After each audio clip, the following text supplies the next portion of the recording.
You are listening to an interview with clinical hypnotherapist Dr. Steve G. Jones. For a free hypnosis download, please visit stevegjones.com. I'm on Route 66. This is Dr. Steve G. Jones driving nighttime now with Jason Augustus Newcomb. Hello, everybody. We are in a convertible that Jason has rented. We are on a road trip. It's a convertible Beetle, newer one. So it is a convertible. We don't have the top down. So if it's a little windy, a little bit of traffic noises, but it could be a lot worse. So that's my disclaimer about any noise you hear. We are talking about the subject of dating. Jason's an author. I don't think you write about dating, do you? Well, I did write a book about sexuality, but it's not specifically about dating, other than the fact that it has some advice for men in general on how to be better to women in order to keep them in your life in a more productive way. But yeah, it's not really about dating.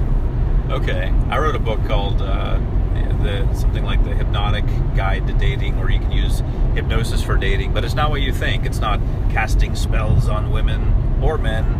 It's really working on yourself, your self-confidence, and your delivery. Feeling good about who you are. And so. Yeah, well, you do better. The thing is, I've been married for 10 years or so now. Do you even remember dating? It's been a long time since I've dated, and I feel like the dating world has really changed, and you've been single most of that time. Yes. So you've got a except for a few relationships. You've had a few girlfriends, and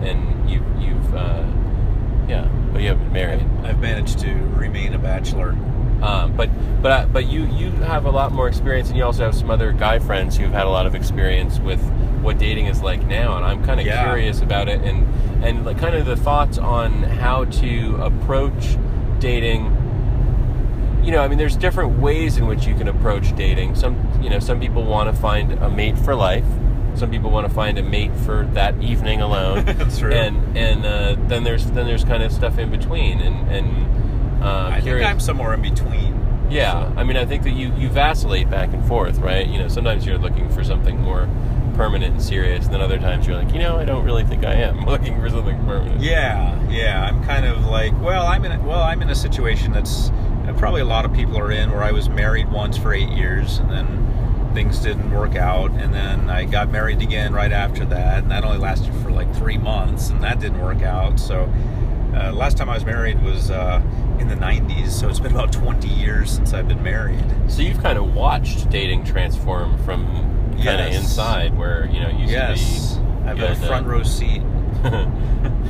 So how do you feel? What do you think it's like to be dating now? Is it easier now or harder now to be dating? Well, I think it's a lot easier now because of there are apps now for dating.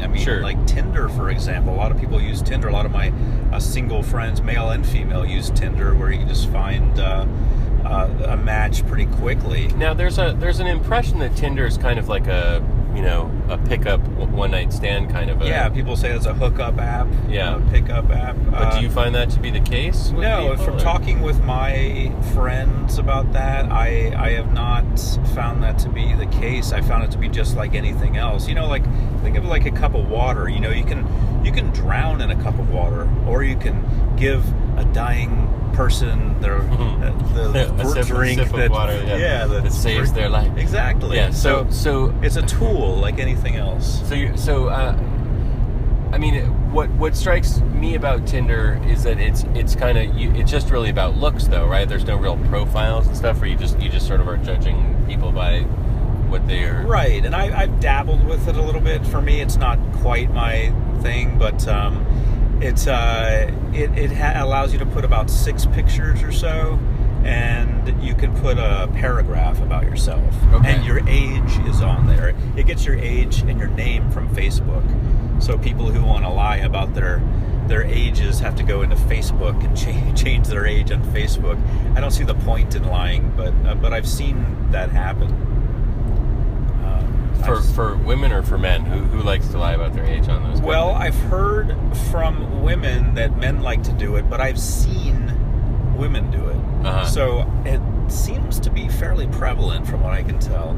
Again, I don't see the point in lying at all. Because, well, it's funny, if everybody's shaving 10 years off their age, then everyone's just sort of... Everyone's 10 years older than they say, and we just adjust the curve accordingly. Yeah. So daylight savings time. All right, we're all going. So when you date a 23-year-old girl, she's actually 13. Oh goodness. No. She's 33. 33. Okay. There you go. Much better. Yeah. Don't get Tinder in trouble here. It's getting a little late, so my math skills. It is late. It is midnight. So yes. So you do have to be have reached your majority, which means you have to be 18 or over. You do have to have a Facebook account. So they do their best to make sure that there are legitimate people on there. But still, you can get people lying. There's a way to, game every system, and people go in and change their Facebook. So what about stuff? And so Tinder, people actually meet people that they end up in relationships with off of Tinder? Or? Yeah, they do that. I'm sure there's a lot of one night stand stuff. That's not really my thing. I've even before apps, that's never been my thing. I don't even really comprehend it, how someone can walk into a bar, for example, going back in the day and say, hey, how are you doing? What's your sign? Let's go to my place. And then they say, okay, I wouldn't want that person in my home. Right, the person who's willing to go on their first day. Yeah, exactly. I have friends who joke and they say, I wouldn't want to go out with anyone who'd want to go out with me. Well, in that circumstance, I agree with that. Anyone who I could pick up in one night and take to my home, I wouldn't want to, because I think that's what they do. There's probably exceptions to that rule, but yeah, okay, I see the general principle. We'll talk. Say it's Miss America. Okay, we're going to bend that rule. Miss America wants to... Yeah, that's fine, Miss America. Because I already know it's Miss America. She's a quality person. She's read her poem about saving the earth. She's won a very big contest. Yes. She's got a talent of some sort. She's an established celebrity with a reputation to uphold, and seems like a good quality person. So in Tinder, you basically you swipe. I don't know which way. Is it swipe right is yes, and swipe left is no? Yes, I believe so. But there's also the button you can just push with your thumb, which is like a heart button, which means the same thing. Okay. Yeah, but swiping that's where we get that swipe right. Yeah, that's the pop culture thing, right? Yeah, swipe right for now. But by the time people listen to this podcast, they'll say, "What was Tinder?" I don't know. It'll be like MySpace. But I mean, I get we're having I think a topical discussion today because this is about what it's like to be dating in this moment in time, which I know really nothing about. Yeah. And so when people meet other people out, is there a feeling when off of Tinder? Is there a feeling that it's going to be possibly a one night stand? Is that the vibe that like people are trying to suss out from each other when they meet? Or I think that's kind of handled ahead of time, because then it goes to texting, and sometimes it will go to a phone call beforehand. So and it could go to some sort of picture exchanges, or those can get. I'm not talking about the dirty kind. I'm just talking about like, hey, here's what I'm doing. Pictures, yeah, more than just the 6 or so that are allowed. So you have a pretty good feel for what's going on before there's a meeting. Because I'd always kind of thought of Tinder as being something where you basically you swipe and then you go and meet in a short period of time. You get a list. And theoretically, yeah, but there has to be, the person has to agree to do that. Sure. Both people have to agree. So there are a lot of potential points along the way that this could just completely fall apart. And then once you delete someone in there, they no longer have access to you unless you've given them your phone number. What about the more sort of professional dating sites like eHarmony and Match.com? I have been on Match in the past as well, and it was a lot like Tinder, except you can put more in there. You can say more about yourself and your interests, and is there any benefit to that, or does it just sort of lengthen the process? Maybe, yeah. I think there might be. I think, things like Tinder kind of tend to make it... it's just an app you can keep in your pocket. You can take it out anytime and swipe and just look through potential love mates or life partners or whatever. Right. Like pictures in a catalog or on a menu. Like you'd order something at a restaurant. I like that. I don't like that. I like that. I like chicken. I don't like beef. Whatever. It's just the same kind of thing. So it kind of cheapens everything in a way, but it also makes things much more efficient. So with technology, you always have the good with the bad. Right. And that's the good and the bad. On the one hand, it kind of cheapens things. It makes it very accessible and very easy. On the other hand, it makes it very accessible, so you can be more efficient. Match has developed an app as well. I don't think it's quite as efficient though. But we're kind of streamlining everything. I feel like we're being very serious about this topic. Like I do too. Why are we being so serious? We've been having this silly conversation all day, and all of a sudden we're like talking about. Well, it's later. We're a little bit more tired. Down. We get to an exciting topic like dating, or swipe left, swipe right. Barely go to sleep now. Okay. Yeah. Well, this be a lullaby. Well, let's talk about something of substance. Okay. Well, so let's have you had any crazy dates, or do you know anyone? If you don't want to talk about your own dates, I tend to keep. I tend to date few and far between, so I screen pretty well. So I wouldn't say that I've had anything too out of hand. I used to be a better screener. I mean, we all grow, we all evolve. So I have had some situations that I thought were not situations I wanted to be a part of. So. Yes, I have had that. At the risk of anyone who's listening being one of those people, I won't give details. No details. That's me. Steve G. Jones is talking about his date with me. I did that. I'm gonna play this to all my friends. I was the crazy person that he's talking about there that he never wants to see again. Yes. And I thought we got along so well. I was wondering why he didn't call me. Apparently, I was crazy. Well, it's all about... Do people seem intoxicated or on drugs when you meet them?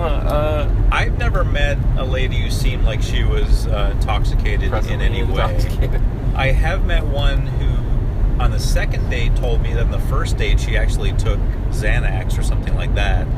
And that allowed her to be very relaxed. Because she was so nervous about meeting Dr. Steve G. Jones? Well, I mean, who wouldn't be? You go to it's like going to the doctor's office, and you're a doctor, you get nervous. It's probably like meeting like Tom Cruise. I know. It's like I get nervous when I look in the mirror. I better take some Xanax. Dr. Steve G. Jones looking back at me. I just saw him when I walked by in a brief reflection. I'm nervous. It was probably just dating jitters, or, she maybe hadn't dated in a while or something like that. And so she wanted to calm herself down.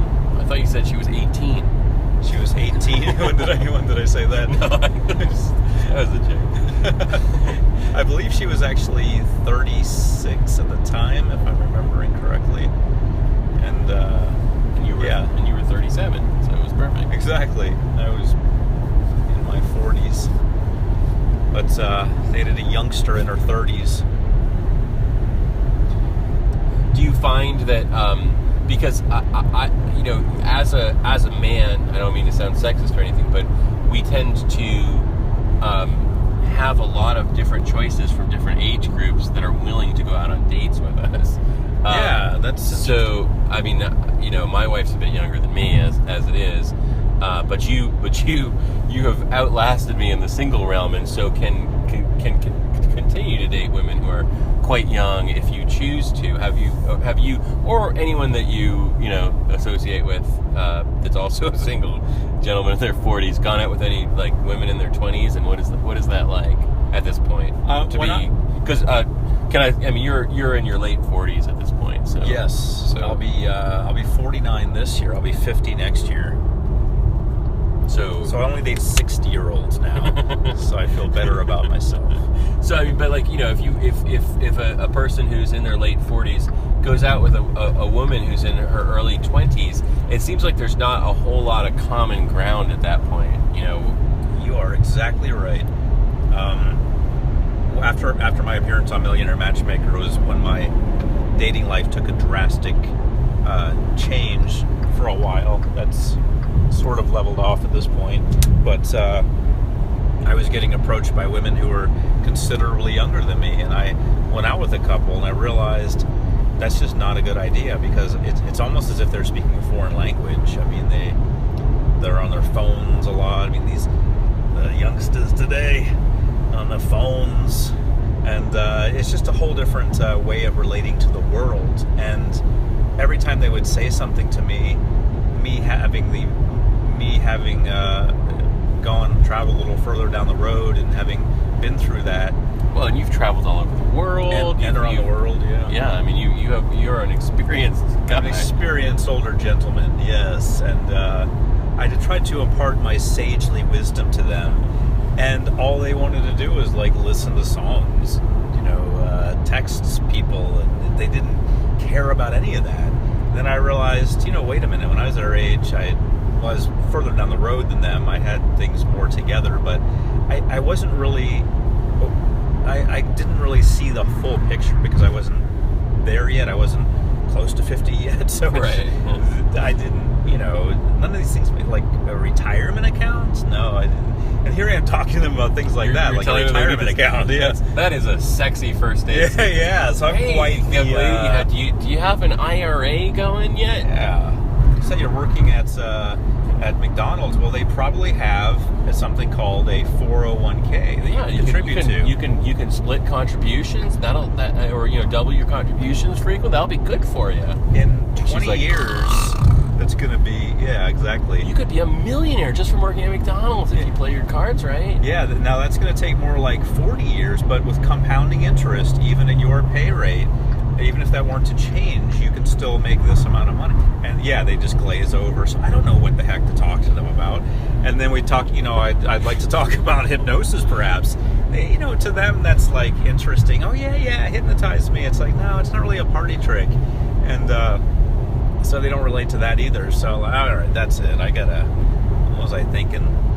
So that was my experience with ladies who were younger than me by too much. It's like, there's no point in it.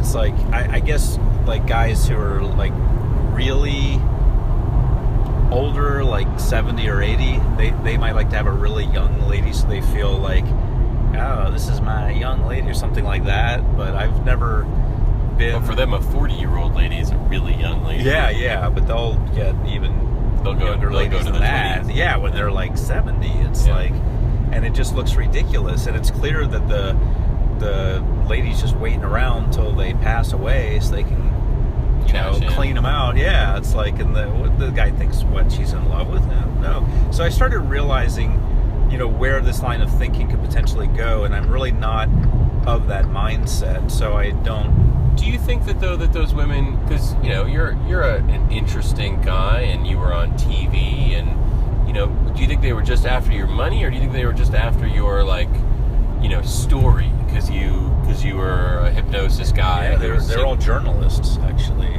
No, I'm just kidding. no, but I mean, story. they're invested in the idea of, oh, Steve's this, troubled guy who needs to be, needs someone to love him, and he's got lots of money. No. He's got lots of money, yeah.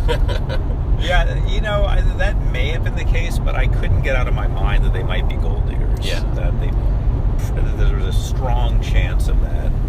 Because before I was on the show, I mean, my dating life wasn't like that. What I mean by like that is the girls I was dating were a lot closer to my age. They were actually not as attractive. I mean, like it or not, people can be rated on a scale. They've done psychological studies. That's a lot of ex-girlfriends just turned off this podcast, Steve. well, those were the exceptions. Unattractive women who... I had one exception. Well, it's just you had a few. So leave it vague, Steve. Everyone wants to be the exception. Everyone was the exception. Yeah, no, there's a lot of exceptions to what Steve was saying right now. If you're listening and you're in that category, you're an exception. You're the most exceptional exception. But at any rate, things just kind of, my stock went up. Sure, I get it. The access I had to slightly finer things in life improved, and that related to dating as well. trickle down into that realm. So, what was the question I was supposed to be answering? Gosh. I don't know. Keep talking because it was interesting. Your life just changed, and you had access to a different strata of women, and that changed your attitude towards dating for a short period of time, and you just weren't sure. You were adjusting to it. I think you were just telling that story. Okay. Well, yes, I was making adjustments, and I was, wrapping my head around what had happened. But I realized fairly quickly that it was just not. You gotta, as what's his name says in John Cusack, I believe it is, in High Fidelity, you gotta punch your weight. Meaning, if you're a boxer, you don't go into. If you're a lightweight, you don't go in the heavyweight ring with the heavyweight, or anyone even higher weight class than you. So what he was saying in the movie High Fidelity, which is a great movie for anyone who's single to watch, by the way. You seen that movie? I haven't, and I'm not single, so... Oh, okay. Well, you can watch it anyway. You can remember the days. Can a non-single person get something out of it? I think I can allow that, yeah. John Cusack wouldn't mind either. Isn't John Cusack perennially single as well? Is he? Yeah. I don't know. I think he's a baby. After you watch that movie, maybe you'll see why. Yeah. If that's about him, which I don't think it was. I think he's playing a character. But at any rate, oh boy, I lost it again. You are listening to an interview with clinical hypnotherapist Dr. Steve G. Jones. For a free hypnosis download, please visit stevegjones.com. It's really late.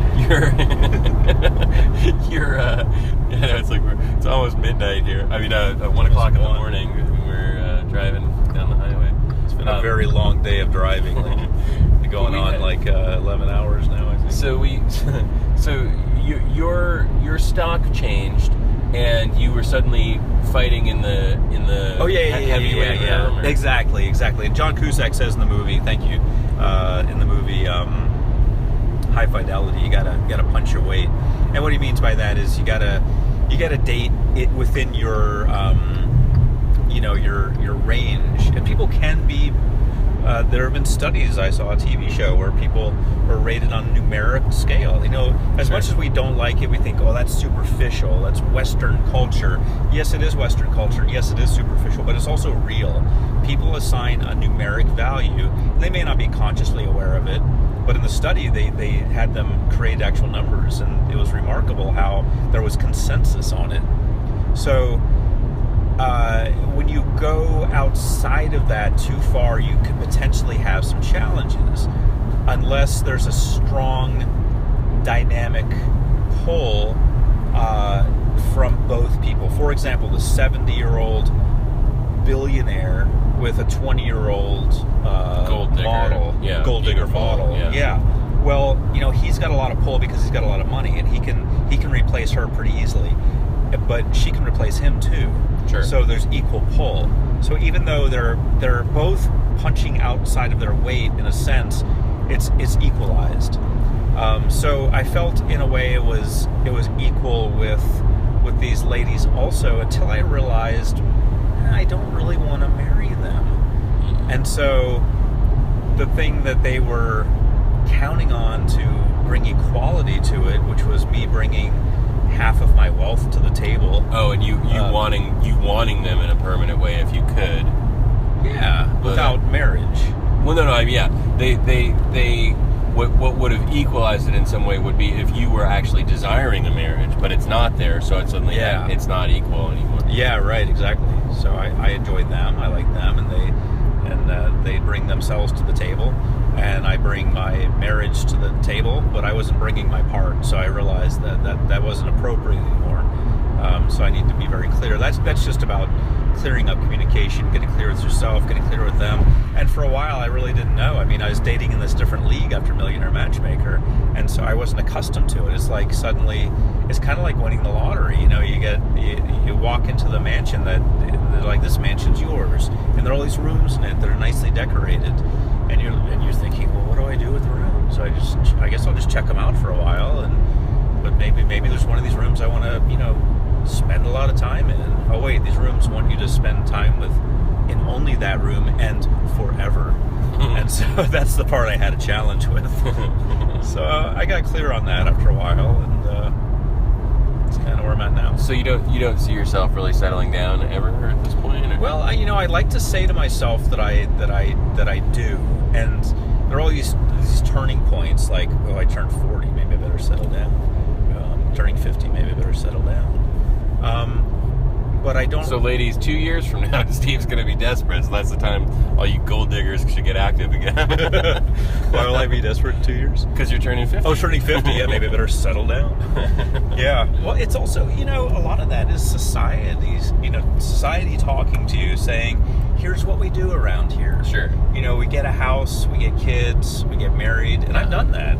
And, and then now I look at that idea that was handed to me, and I think, where did that idea come from?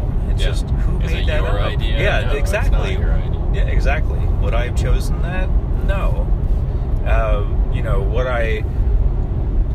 But at the same time, the single life can be challenging. I mean, I know married life is challenging. I've been there, but I mean, yeah, single life can be lonely or feel a little bit empty, I guess, would probably exactly. be Yeah. Like, where are you? Who's there at the end of the day to go back to and say, here's what I did, honey. Yeah. How was your day? There's not anyone, or if there is, it's a temporary, we're dating type situation. Yeah, and that's interesting because you end up being super intimate with someone, and sharing sort of your inner stuff with someone who really may not be there that much longer. Yeah. And so it's like, oh. Because I feel like that. I mean, like when I've gotten in dating situations, it's been a million years, obviously, but you do sort of like talk to them about stuff and share your day in this sort of familial way with them. And then when you break up, it's like, oh wow, that was weird that I was sharing all this stuff with this including person. all my passwords for everything. Yeah, you have to go through everything, change all the passwords. Luckily, when I was dating, there weren't nearly as many passwords. Yeah, it was a simpler world It back really then, was. Jason, yes. Times they are a-changing. So where does that leave us with where I am now, which is... it's just sort of figuring it out where you want to be in the future. Yeah, it's weird how you go through life and it takes so long for you to filter out what's your thought and what's someone else's thought. Yeah. And most of it is someone else's thought. Right, and then once you filter out that someone else's thought, you're like, well then what's my thought? Exactly. And was their thought so bad? Right. That's reasonable. That's the tough thing, when you look at it and you go, oh well, a lot of this stuff, the picket fence and all that, that's just a bunch of junk that was put into your head. But then you're like, well, what's the other choice? What do you do? What do humans do? Totally free. I guess we just like hunt for things. Yeah, exactly. I do that on Xbox. You get to hunt for the other players. Right. But I keep myself busy with a lot of projects, a lot of new hypnosis projects, and meeting cool people like yourself, getting reacquainted with old friends like Jason Augustus Newcomb, whose website is jasonaugustusnewcomb.com, by the way. I appreciate you throwing out that plug. No problem. Nobody is still listening at this point anyway. So no, I think this is a kind of a fun podcast. I wouldn't be surprised. I'm having fun. I think you might. They're like the female listenership for this might be pretty intense. It might change my dating life again. I mean, as long as you leave it the possibility that you might settle down with someone. Otherwise, I don't know. Possible. I don't know. I'm just throwing that out there as bait. I guess a question I have is: are there women out there who are okay dating a guy who really has 0% chance of ever settling down with them? That's the zone I'm in now, and I'm sure it'll change. Yeah, absolutely. But there are remarkably few takers for that.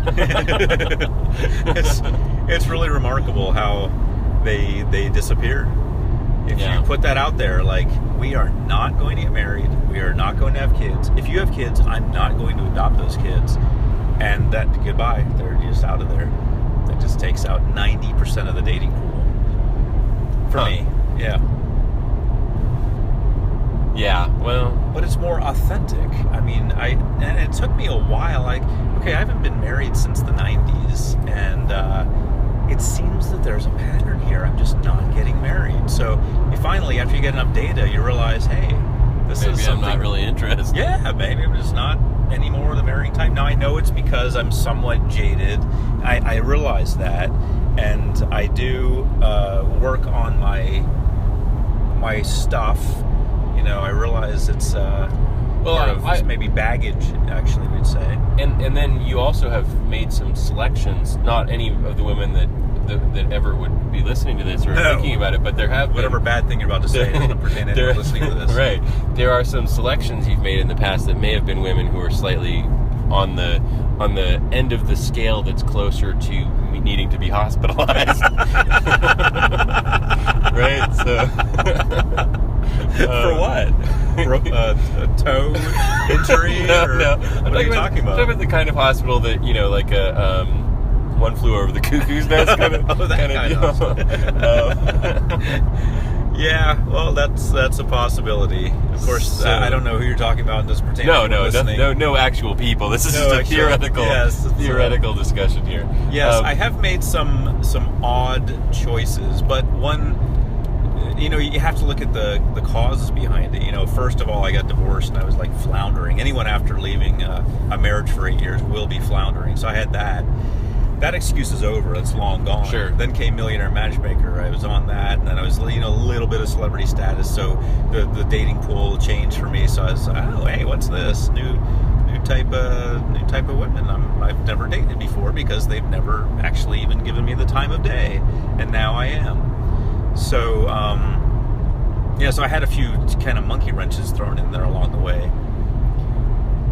But, well, and maybe a little bit.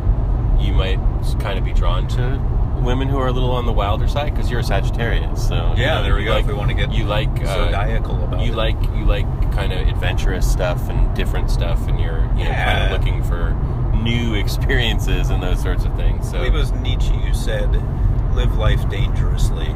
So I did that somewhat. I mean, if I see the strong need for hospitalization, I knew enough to cut that off. You put the reverse on the car at that point. Yeah. Exactly. Slam it into reverse, even if we're going 80. You call up a cab company and you go, "Sweetie, I'm just going to get you a ride home. Yes. I've got an appointment. And when I say appointment, I mean something that's going to take me the rest of my life to do. Right. It's a long appointment.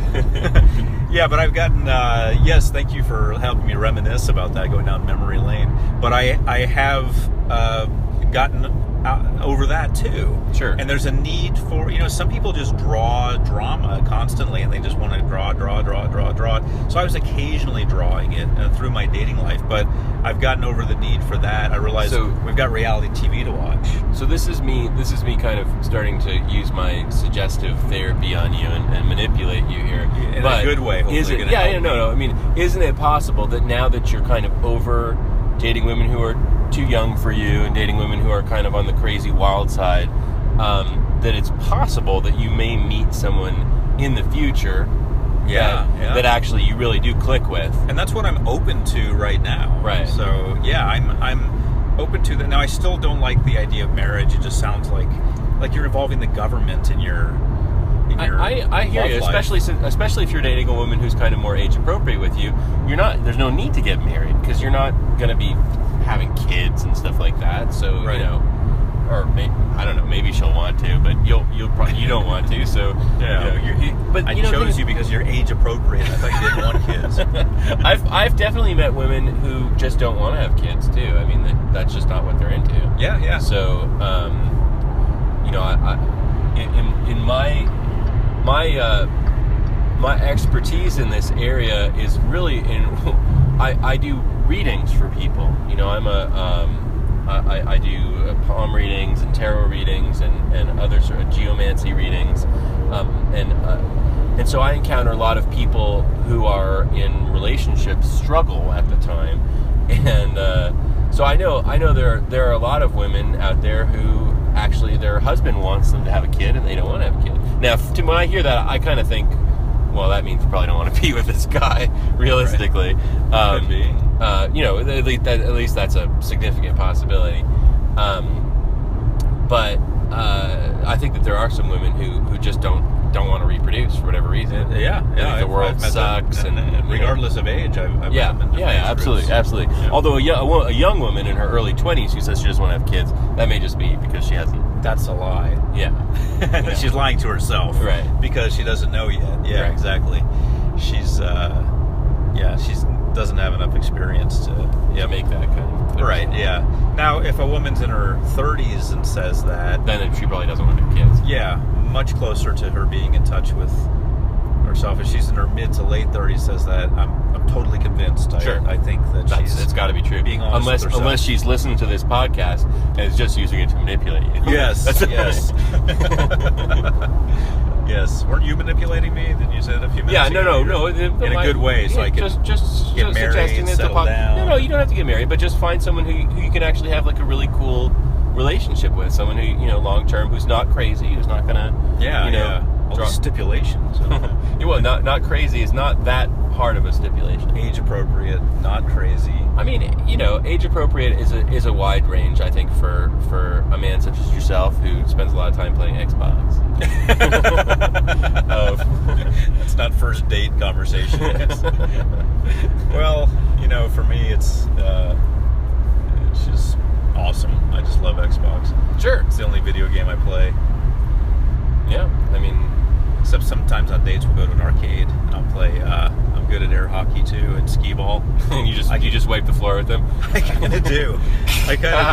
With skee ball, I can get the 10,000 point, which is the far left or far right. Yeah. But I do the far left, so I'll do like 3 10,000s in a row. Wow. So I played a lot of skee ball apparently, and that's what they do in South Florida, right? Play skee ball. Yeah. I played more out west than in South I don't Florida, know, actually. That had nothing to do with Florida. I grew up in South Florida. But, yes, so anyway, I take them to play competitive games that I know I can win, yeah. And sometimes I still don't win. Skee ball I always win, but, because it's just such an obscure game. People don't have skee ball skills. Sure. And I used to bowl as a kid, too. Especially young women. They've never seen it. They're like, what is that antique over there? Skee ball. Seems like an abacus. Next I'll be chiseling on cave walls, they think. That must be next. So you help people with readings. We're kind of segueing into a slight plug for JasonAugustusNewcomb.com there. It sounds like there may be yeah, I mean, certainly you can coming on. You can schedule a reading with me on JasonAugustusNewcomb.com. Can you really? Yeah. I didn't know that. Yeah. Okay. And that's not part of the Steve G. Jones discount 30% coupon. You do get a discount on JasonAugustusNewcomb.com if you use Steve G. Jones, all caps. You get 30% off. Yeah. But until January 2017. In other words, by the time you listen to this, that sale's over. you don't get anything cheap.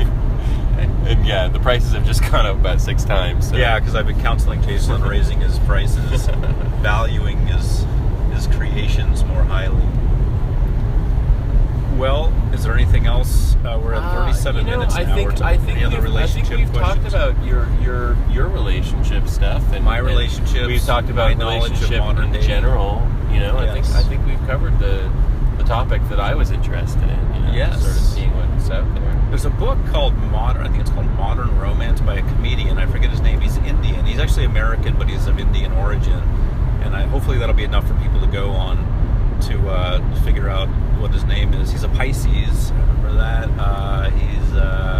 Anyway, he writes a date. I think it's called Modern Romance. I listened to the audio version of it. It was really good. They have a lot of studies on there, so people get more interest in the stuff you've been asking about, like Tinder and dating apps, and what are the some numbers on that. Maybe how can you improve your numbers? How can you improve your dating success? He has some actual practical advice in there, which I found interesting. It's not just all jokes. No, he has a lot of jokes in there to keep you very entertained, but and he tells them in the audio version, so it's great. Good to hear him deliver them. He was in like the White Castle movie, I think. Harold and Kumar. I think he was that guy. I think so. Okay. Yeah. Now watch, I have it all wrong. Yeah. He's going to email me and say, "This is terrible stereotyping." Right? You think all Indian guys look alike? Yeah. Are we all that guy? It's like when Samuel L. Jackson got mistaken for. who was it? I think Lawrence Fishburne. Somebody confused those two, I think. Yeah. Samuel L. Jackson had a thing or two to say about that, as you can imagine. But those aren't the same guy? Yeah, they're the exact same guy. Yeah, I'm sure Lawrence Fishburne and Samuel L. Jackson listen to this. They're very upset with me now. They're coming to get you. A phone call tonight. Yes. So the usual happy call you get from those two. You get an angry call this time. Usually I get a bedtime song. That's a lullaby. Well, Samuel L. Jackson has a great bedtime story. Storybook. Yeah, I've played it. My wife and I play it for our kids every night. That is disturbingly lovely. Well, that's good, and in its own way. And so none of that is true. None of that's true. Not even a tiny amount of it. Oh, you do not play for them? No. Oh, I thought you were serious. Yeah. No. Jennifer's played it in the house. Yeah, but not at bedtime for the children. It's somewhat it's a little remarkably inappropriate. Yeah, it's got a lot of swear words in it. It's got some language. Yeah. But at any rate, Samuel L. Jackson is far better known than us, so he must be doing something right. Yeah, probably. He could probably give us some Tarantino movies, right? He probably could, unless he's maybe a happily married man. I don't know. But when he sends us an email complaining about this, cease and desist letter, I'll write back and I'll say, so what's your dating situation? What's your dating life like? Not that I want to. No, I don't want to date you, Samuel L. Jackson. But what's it like? We were talking about the podcast, and we're apparently too lazy to look up on Wikipedia. Well, we are driving. Yeah, we are in a desert. We're on Route 66, by the way, our Route 66 trip. And all right, so at this point, we've said a lot of things. Some of them have been meaningful and helpful, most of them not, but entertaining, I would hope. And that's kind of the angle we're going for with this podcast. A little bit of help, a little bit of entertainment, but not a whole lot of anything. Right. Not all that much entertainment. Yeah. A little bit of entertainment, a little bit of help, and a lot of, I don't know, just us talking. Yeah. Jason and I haven't actually seen each other in a long time. We've known each other since the year 2000, but we haven't actually seen each other since 2004. Yeah. And this is our first time hanging out, getting back together. And we having a super road trip. Yep. Yeah. And doing podcasts. So that's what's going on here, in case you're wondering why we're even talking. That's what's going on. We wanted to get these magic moments on a podcast. So I think this magic moment's coming to an end. Anything else to say? Any closing thoughts? SteveGJones.com. Oh, I forgot. You already say that a million times. That's plugged. Jason Augustus Newcomb.com. Yeah, my website's plugged at the beginning, middle, and end of this thing. Constantly, so, yeah. So, but do check out my guest, JasonAugustusNewcomb.com, his website.